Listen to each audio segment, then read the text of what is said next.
আসসালামু আলাইকুম, সবাই কেমন আছেন? আশা করি অনেক ভালো আছেন। আজকে আমি আপনাদের জন্য নিয়ে আসলাম দারুণ একটা ভিডিও। এটা হচ্ছে 3 পয়েন্ট টার্ন এবং এটার সাথে অনেকেই আমরা পরিচিত নই, এবং এটা কিভাবে করতে হয় এবং এটা করার সময় কোন সিগন্যালটা দিতে হয় এবং কোন পজিশনে থাকতে হয় এখন আমি আপনাদের বলবো। কথা না বলে আমরা দেখে আসি। আমি প্রথমে আপনাদের দেখাবো খাতার মধ্যে আর্ট করে, তারপরে দেখাবো হচ্ছে রাস্তায়। Let's go. এটা হচ্ছে রাস্তা। আমি এখন দেখাবো যে 3 পয়েন্ট টার্ন কিভাবে আপনারা দিবেন। যারা নতুন আছেন অনেকে হয়তো 3 পয়েন্ট টার্ন কি মানে এটা কি, এটার সাথে পরিচয় না। এখন আমি আপনাদের বুঝাবো। ধরেন এটা দিয়া যায়, এটা দিয়ে আসে।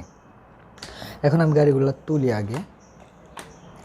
এই যে এটা হচ্ছে রাস্তা। আপনি যে ধরেন আপনি যাচ্ছেন, প্রথমে যাচ্ছেন, যাওয়ার পরে এই জায়গায় স্টপ করলেন, মানে ব্রেক করলেন।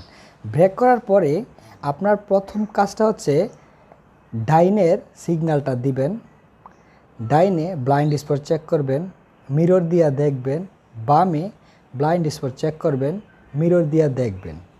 দেখার পরে ফুল স্টিয়ারিংটা ডাইনে কাটবেন, ফুল ডাইনে কাটবেন। ডাইনে কাটার পরে আপনি যখন অ্যাক্সেলেটরে চাপ দিবেন মানে যাওয়ার জন্য, তখন গাড়িটা এই পজিশন থেকে এরকম হয়ে যাবে, এইরকম হয়ে যাবে। হ্যাঁ, এরকম হয়ে যাবে। তারপরে কি করবেন? তারপরে আবার সেম মিরর দিয়া দেখবেন, ব্লাইন্ড স্পট চেক করবেন। তারপর হচ্ছে মিরর দিয়া দেখবেন, বাম পাশে ব্লাইন্ড স্পট চেক করবেন। রিভার্স গিয়ারের মধ্যে ফালাবেন। রিভার্স গিয়ারের মধ্যে ফালানোর পরে আবার ফুল বামে কাটবেন, ফুল বামে। প্রথমে কিন্তু ডাইনে কাটছিলেন, এখন কাটবেন ফুল বামে, ফুল বামে। বামে কাটার পরে গাড়িটা হয়ে যাবে পজিশনটা এরকম, এরকম হয়ে যাবে। এরকম হওয়ার পরে আপনি কি করবেন? সেম আবারও সেম আপনি দেখবেন মিরর দিয়া, ব্লাইন্ড স্পট দিয়া, এবং কি এই পাশে গাড়ি আসতেছে কিনা বা এই পাশে গাড়ি আসতেছে কিনা, এই যে এভাবে গাড়ি আসতেছে কিনা বা এভাবে গাড়ি আসতেছে কিনা। গাড়ি নাই, ঠিক আছে, গাড়ি নাই। তখন আপনি গাড়িটা কিন্তু এই জায়গায় কিন্তু আসছে, ফুল বামে কাইটে এই জায়গায় আসছে। তো আপনি কি করবেন? আবার স্টিয়ারিংটা সোজা করবেন, সোজা কইরা তারপরে আবার ডাইনে একটা টান দিবেন, এক পেস কাটবেন, ঠিক আছে।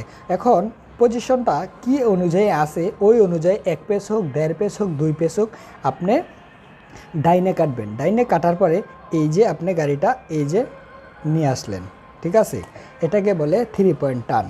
কীভাবে 3 পয়েন্ট টার্ন হলো? এই যে এক এক প্রথমে হচ্ছে এরকম 1, দ্বিতীয় হচ্ছে এরকম 2, তৃতীয় হচ্ছে এরকম 3। এটাকে 3 পয়েন্ট টার্ন বলে। খাতার মধ্যে আপনাদের আমি দেখালাম যে এটা ডাইনে কাইটা যাওয়া লাগে, মানে ডাইনের রাস্তা, আর এটা হচ্ছে বায়ের রাস্তা। তার জন্য আমি সামনে যেয়ে ব্রেক করব। ব্রেক করার আগে সিগন্যালটা দিব। সিগন্যালটা দেওয়ার পরে আমি এখন ফুল বামে কাটবো, আর খাতার মধ্যে দেখাইছি ফুল ডাইনে, কারণ ডাইনের রাস্তা। এখন আমি ফুল বায়ে কাইটা সামনে গেলাম, টার্ন নাম্বার 1। এখন আমি গাড়িটা থামালাম, থামাইয়া এখন আমি আবার স্টিয়ারিংটা ফুল ডাইনে কাটবো, ফুল ডাইনে কাইটা রিভার্স দিয়া পিছনে যাব, টার্ন নাম্বার 2। আমি এখন রিভার্স দিয়ে পিছনে যাচ্ছি। তো স্টিয়ারিংটা কিন্তু আমার ফুল ডাইনে কাটা আছে। এখন আমি স্টিয়ারিংটা সোজা কইরা একটা টার্ন বায়ে দিয়া তারপরে আমি রাস্তাটা দিয়া আবার ফিরে আসব। কিন্তু আমার খাতার মধ্যে দেখাইছিলাম হচ্ছে ডাইনে যাওয়ার সিস্টেম। এখন ডাইনে বায়ে একই সিস্টেম, আপনারা একবার দুইবার দেখলেই বুঝতে পারবেন যে 3 পয়েন্ট টার্ন কাকে বলে।